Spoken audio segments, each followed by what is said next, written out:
नमस्कार दोस्तों, big learning के यूट्यूब प्लेटफॉर्म पर आप सभी लोगों का पुनः एक बार स्वागत है। आज हम चर्चा करने वाले हैं फंडामेंटल ड्यूटीज यानी मूल कर्तव्य यानी जो हमारे मौलिक कर्तव्य हैं उसके बारे में चर्चा करेंगे। मौलिक कर्तव्य की चर्चा करने से पहले हमने जो पहले पढ़ चुका है उसके बारे में चर्चा करेंगे। पहले हमने क्या पढ़ा? तो पहले हमने संविधान सभा के बारे में चर्चा किया हुआ था। तो आप देखेंगे कि संविधान सभा में हमने क्या क्या पढ़ा था। तो संविधान सभा की सबसे पहली बात, जब हमारी पहली क्लास थी आप लोगों के साथ रूबरू होने का, तो उसमें हमने संविधान सभा के बारे में चर्चा किया हुआ था। किसकी? संविधान सभा के बारे में हमने चर्चा किया हुआ था। तो संविधान सभा की जब चर्चा हम कर रहे थे तो उसमें हमने बताया था आप लोगों को कि संविधान सभा की मांग सबसे पहले किसने रखी।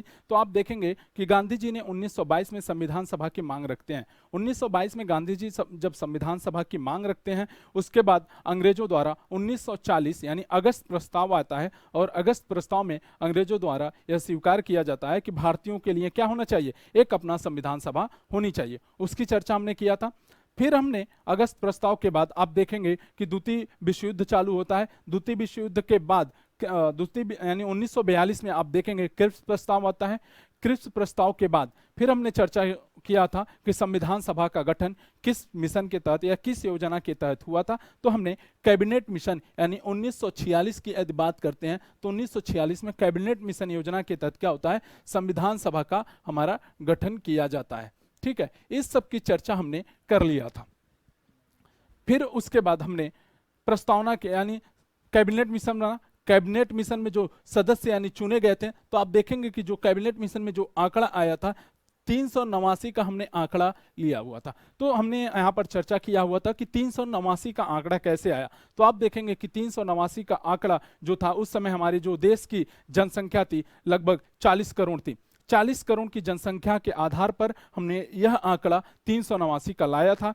जो इसमें सदस्य यानी संविधान सभा में जो सदस्य चुने गए थे, संविधान सभा में जो सदस्य थे वो कैसे आए थे, उनका प्रत्यक्ष निर्वाचन हुआ था या अप्रत्यक्ष रूप से थे, उसमें चीफ कमिश्नर वाले कितने क्षेत्र थे, उन सब की चर्चा हमने किया हुआ था। यदि आप लोगों ने हमारी पहली क्लास नहीं देखा है या उसके बाद की जो भी क्लासेस आपसे छूट गई हैं, तो आपसे विनम्र निवेदन है कि वह क्लास पुनः आप देखें, तभी आगे की क्लास आपको समझ में आएगी। हमने हर एक बारीक चीजों पर ध्यान दिया हुआ है ताकि आपके एग्जाम में जो भी प्रश्न बने वो छूटे नहीं, ताकि आप जब क्लास ले रहे हैं उसको बहुत ध्यानपूर्वक पढ़ेंगे, सुनेंगे, और किताबों को जब आप पढ़ेंगे ना तो बहुत अच्छे से वो क्या होगा, आपको रिकॉल होता चला जाएगा।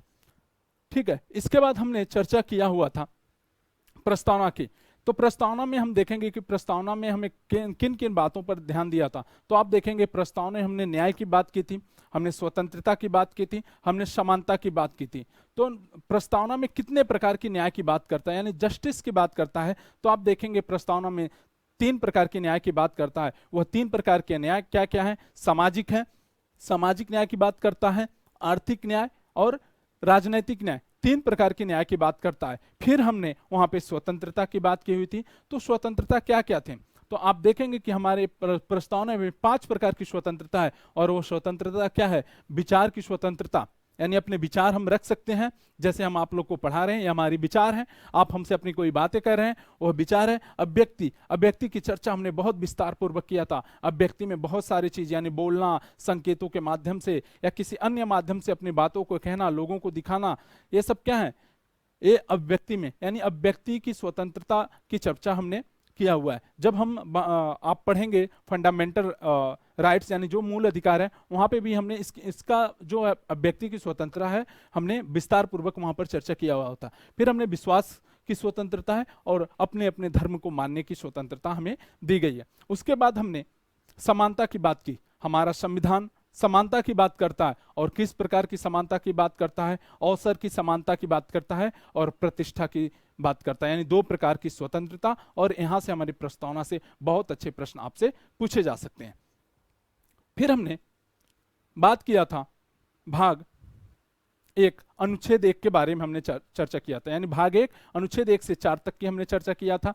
उसके बाद नागरिकता है अनुच्छेद 5 से 11। फिर हमने जो हमारा फंडामेंटल राइट्स है यानी मूल अधिकार है, मूल अधिकार की चर्चा हमने किया था। मूल अधिकार हमारे संविधान के यानी भारतीय संविधान के अनुच्छेद 12 से लेकर 35 तक में क्या है, मूल अधिकार की चर्चा की हुई थी। मूल अधिकार में हमने देखा था क्या क्या, हमने देखा था समानता के अधिकार की बात करता है, जो पांच प्रकार की समानता का अधिकार है। 14 से 18 हम देखेंगे, 14 से 18 में क्या क्या बातें की गई हैं, उन सब की चर्चा हमने क्लास में किया हुआ है। ठीक है, उसके बाद हमने यहाँ पर आप देखेंगे स्वतंत्रता के अधिकार की बात करता है। तो स्वतंत्रता के अधिकार कौन कौन है, यानी अनुच्छेद 19 से 22, यानी 19, 20, 21, 22 4 प्रकार की स्वतंत्रता की बात करता है। यह आपसे प्रश्न घुमा के एग्जाम में पूछे जा सकते हैं कि हमारे भारतीय संविधान में कितने प्रकार की स्वतंत्रता की बात की गई है। ठीक है, तो बहुत बारीक से आप जब क्लास देखेंगे तो वहाँ पे आपको पूरे डिटेल से चर्चा की गई है। हमारे बिग लर्निंग के यूट्यूब प्लेटफॉर्म के जब आप प्लेलिस्ट में जाएंगे तो वहाँ पे आपके सारे क्लास के वीडियोज आपको बड़ी आसानी से मिल जाएंगे। ठीक है, फिर हमने शोषण का अधिकार यानी अनुच्छेद 23 से लेकर 24 तक की चर्चा किया हुआ था। फिर हम धार्मिक स्वतंत्रता के अधिकार की बात की थी। फिर हमने संस्कृति व शिक्षा के अधिकार की चर्चा हमने किया हुआ था। उसके बाद हमने जो हमारा डीपीएसपी है यानी direct principle of state policy, यानी जो हमारा राज्य के नीति निर्देशक सिद्धांत है उसकी चर्चा किया हुआ था। राज्य के नीति निर्देशक सिद्धांत में जो राज्य शब्द की परिभाषा है वो हमने मूल अधिकार यानी अनुच्छेद 12 में जो राज्य शब्द की परिभाषा कही गई है वही यहाँ पर डीपीएसपी में जो राज्य शब्द की परिभाषा है उसकी भी बात यहाँ पर की हुई थी। तो इन सब की चर्चा हमने बहुत विस्तार पूर्वक क्लास में किया हुआ है। ठीक है, यदि आपको किसी बात का तकलीफ है कि आपको क्लास वो छूट गई है तो आप उस क्लास को जाकर पुनः आप देख सकते हैं। ठीक है, चलिए आज हमारा टॉपिक है फंडामेंटल ड्यूटीज यानी मौलिक कर्तव्य।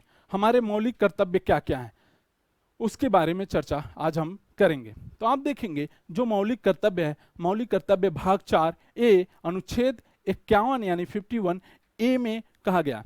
कल जब हम चर्चा कर रहे थे डीपीएसपी के बारे में तो हमने वहां पर बताया था कि जब आपको किसी अनुच्छेद के साथ ब्रैकेट में यानी कुछ शब्द जुड़ा हुआ लगे ए बी सी डी या क से लेके अंगा या यहाँ तक या ज्ञा तक कुछ भी आपको जुड़ा लगे तो यह समझ लीजिए कि हमारे मूल संविधान का हिस्सा नहीं था, ये बाद में हमारे संविधान में जुड़ा गया था। ठीक है, तो आप हमारा जो हम मौलिक कर्तव्य देखते हैं यह मौलिक कर्तव्य हमारे मूल संविधान का भाग नहीं था, इसे हमारे भारतीय संविधान में बाद में जोड़ा गया। स्वर्ण सिंह समिति आई, स्वर्ण सिंह समिति के अनुशंसा पर हमारे जो मूल संविधान है उस संविधान में हमारे क्या हुआ, मौलिक कर्तव्य को जोड़ा गया। तो जब हमारा मौलिक कर्तव्य बना था तो आप देखेंगे कि 42वां संविधान संशोधन यानी इंदिरा गांधी की सरकार होती है, 42वां संविधान संशोधन कौन सा, आप देखेंगे 42वां संविधान संशोधन, 42वां संविधान संशोधन 1976 कब हुआ था। डेट आप लोग हमेशा याद रखिएगा क्योंकि यहां से भी प्रश्न आपके देखा जाए तो पीसीएस लेवल और स्टेट पीसीएस में ज्यादा क्वेश्चन बने हुए हैं। ठीक है, तो डेट कुछ महत्वपूर्ण जो संशोधन किए गए हैं तो वहां पर हम बात कर रहे हैं मौलिक कर्तव्य की। तो यानी 42वां संविधान संशोधन यानी स्वर्ण सिंह समिति की अनुशंसा पर पूरे के पूरे जो मूल कर्तव्य हैं यानी हमारे जो फंडामेंटल ड्यूटीज हैं सारे के सारे जो हमारे मूल कर्तव्य हैं वह स्वर्ण सिंह समिति की अनुशंसा पर ही यहाँ पर जोड़े गए हैं। ठीक है, यानी ये नहीं कि उसमें मूल कर्तव्य में 1 या 2 यानी जो हमारे 11 मूल कर्तव्य हैं उसको जोड़ा गया, जब बल्कि जो जितने भी हमारे मौलिक कर्तव्य हैं वो सारे स्वर्ण सिंह समिति के अनुशंसा पर ही जोड़े गए हैं। ठीक है, उसके बाद जब स्वर्ण सिंह समिति आई तो आप देखेंगे कि मूल कर्तव्य जब हमारा बना था स्वर्ण सिंह समिति के अनुशंसा पर तो उस समय सिर्फ 10 ही हमारे फंडामेंटल ड्यूटीज थे। लेकिन 86वां संविधान संशोधन 86वां संविधान संशोधन 86वां संविधान संशोधन के द्वारा 11 मूल कर्तव्य हमारे संविधान में जुड़ गए हैं। ठीक है, तो वर्तमान में हमारे पास कुल कितने हैं, 11 मूल कर्तव्य हैं यानी मौलिक कर्तव्य हैं जिसे हम फंडामेंटल ड्यूटीज कहते हैं। वो हमारे मौलिक कर्तव्य क्या हैं हम उसकी चर्चा करेंगे। ठीक है, तो मौलिक कर्तव्य क्या है? तो मौलिक कर्तव्य का मतलब है, आप देखेंगे कि भारत के सभी नागरिकों का कर्तव्य होता है क्या, यानी भारत के सभी नागरिकों का कर्तव्य होगा कि वो क्या करें, संविधान का पालन करें। क्या करें? संविधान का पालन करें। कीवर्ड पे आप ध्यान दीजिएगा, संविधान का पालन करें। उनके आदर्श संस्थाएं क्या क्या है? चाहे हमारा संसद हो, चाहे हमारा सुप्रीम कोर्ट हो, चाहे हमारा हाई कोर्ट है, ठीक है, इन सब के यानी जो हमारी सरकारी संस्थाएं हैं उनका हम क्या करें?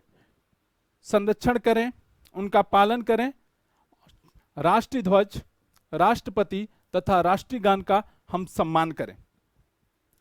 तो आप यहां पर देख रहे हैं जो हमारा फंडामेंटल ड्यूटीज है, फंडामेंटल ड्यूटीज का जो पहला हमारा कर्तव्य है वह कर्तव्य क्या है कि हम संविधान का पालन करें। जो हमारे सरकारी संस्थाएं यानी जो आदर्श हमारे संस्थाएं हैं उसका हम संरक्षण करें, उनकी कही गई बातों को हम माने। फिर कह रहा कि जो हमारे राष्ट्रीय ध्वज हैं यानी जो हमारा तिरंगा है उस तिरंगे का हम सम्मान करें, जो हमारा राष्ट्रीय गान है उसका। तो आपके मन में यहां से प्रश्न उठता होगा कि हमने राष्ट्रगीत की राष्ट्रगान की बात किया, हमने राष्ट्र ध्वज की बात की, हमारी जो आदर्श संस्थाएं हैं उसकी चर्चा किया था, उनकी बात कर रहे हैं, लेकिन हम यहाँ पर जो हमारा राष्ट्रीय गीत है यानी राष्ट्रीय गीत क्या है हमारा? वंदे मातरम। वंदे मातरम की बात क्यों नहीं कही जा रही है?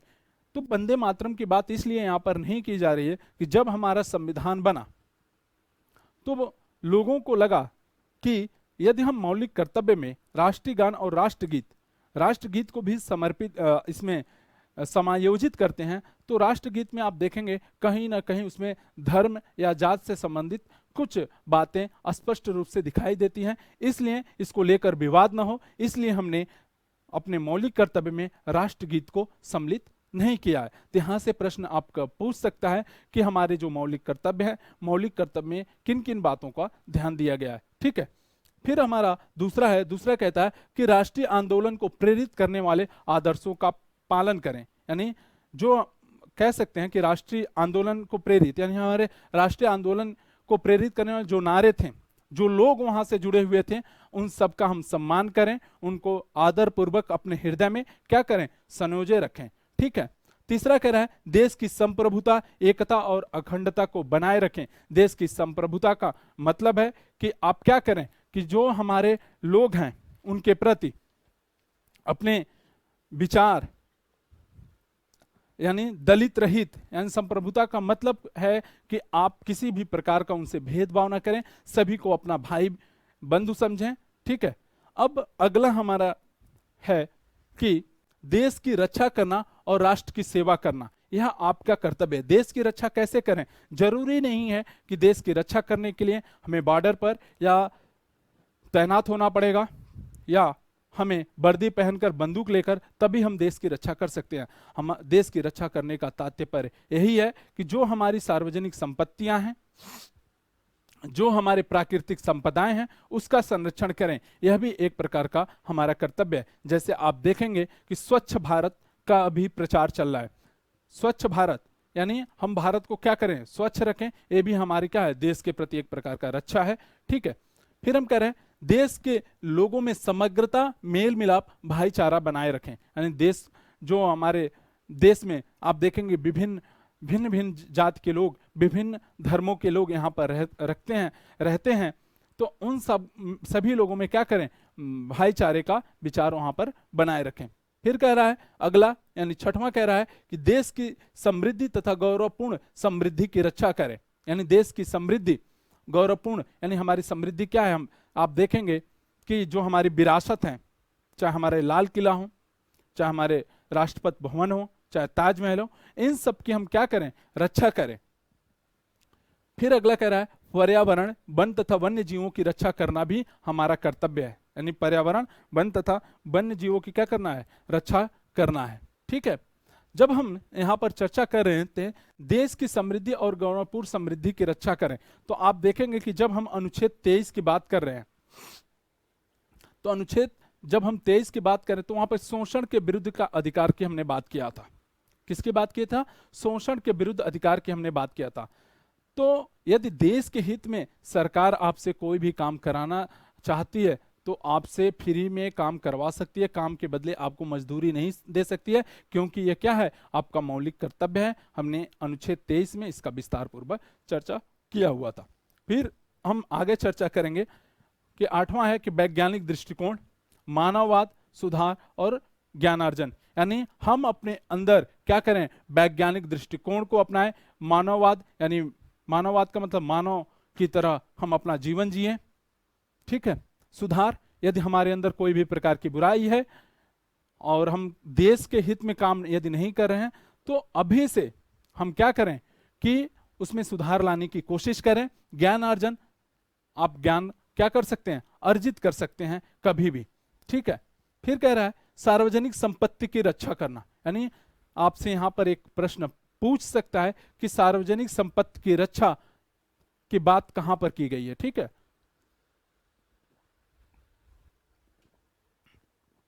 तो आप देखेंगे कि जो हमारी सार्वजनिक संपत्ति है, सार्वजनिक संपत्ति का मतलब रेलवे स्टेशन हुआ, बस अड्डे हुए, जो हमारे नए बड़े बड़े ब्रिज बनाए जा रहे हैं, चाहे हमारे धार्मिक स्थल हो, मंदिर हो, मस्जिद हो, गिरजा भवन हो, यानी जहां पर ज्यादा से ज्यादा लोग क्या हों, सभी धर्म के लोग इकट्ठा होते हों, तो उन सारी संपत्तियों की रक्षा करना हमारा क्या है, कर्तव्य है। अब मान लीजिए कि हमारे जो गांव के प्राथमिक विद्यालय हैं, तो प्राथमिक विद्यालय बना हुआ है और उस प्राथमिक विद्यालय की जो खिड़कियां लगी हुई हैं, चाहे दरवाजे लगे हैं, तो उस विद्यालय में आपके गांव का बच्चा, आपके घर का बच्चा ही पढ़ने जाता है, वहां पर और कोई नहीं जाता है। यदि आप उस विद्यालय के दरवाजे तोड़ें, खिड़कियां तोड़ें, तो फिर आपके घर का बच्चा और आपके परिवार का बच्चा या आपके गांव का बच्चा फिर कहां शिक्षा अध्ययन के लिए जाएगा। आप यदि ऐसा सोचते हैं कि प्राइवेट विद्यालय में जाएगा, तो क्या वह प्राइवेट विद्यालय में जाने के लिए वह परिवार सक्षम है अपने बच्चों को भेजने के लिए? यदि नहीं है तो कहां जाएगा, प्राथमिक विद्यालय में। प्राथमिक विद्यालय में हमारी सरकार क्या करती है, बच्चों को यानी 6 साल से 14 वर्ष तक के बच्चों को क्या करती है, मुफ्त शिक्षा देने का कार्य करती है। बस है, कभी कभी आप देखेंगे कि लोग क्या करते हैं, हिंसा करना शुरू कर देते हैं, बसों को जलाना शुरू कर देते हैं, तोड़फोड़ करना शुरू कर देते हैं। तो ऐसी स्थिति में यदि आप ऐसा करेंगे तो हमारे यातायात क्या होंगे, प्रभावित होंगे। उस यातायात से आपके लोग भी सफर करते हैं, एक स्थान से दूसरे स्थान पर जाते हैं और आप भी जाते हैं। यदि आप ऐसे किसी भी प्रकार के कार्य कर रहे हैं तो उससे क्या होगा कि आपकी जो कर्तव्य है उस पर हानि पहुंचेगा, यानी आप अपने कर्तव्य को करते रहें, ऐसे किसी भी प्रकार के जो कार्य हैं आप उसे ना करें, ठीक है। अगला कह रहा है कि व्यक्तिगत तथा सामूहिक भलाई के लिए तैयार रहना। व्यक्तिगत आप अपनी खुद की भलाई तो कर रहे हैं, लेकिन साथ साथ सामूहिक रूप से भलाई भी आप करते रहें। जैसे कि आपके पास यदि आप का पेट भर जाता है, तो आपके पास इतने पर्याप्त भोजन है कि आप दूसरे को भी खिला सकते हैं। यानी आपका पड़ोसी यदि भूखा सो रहा है तो उस पड़ोसी को भी आप क्या कर सकते हैं, खाना खिला सकते हैं, उसके पेट भर सकते हैं। अगला कह रहा है 11 कि 6 से 14 वर्ष तक के बच्चों के अभिभावक का यह कर्तव्य होगा कि वे अपने बच्चों को प्राथमिक शिक्षा उपलब्ध कराएं। और इसको हमने अनुच्छेद 21A यानी 21 क में हमने इसकी चर्चा किया हुआ था कि जो हमारे पेरेंट्स हैं, जो हमारे गार्जियंस हैं, उनका यह कर्तव्य है कि वह अपने बच्चों को क्या करें, प्राथमिक शिक्षा उपलब्ध कराएं, ठीक है।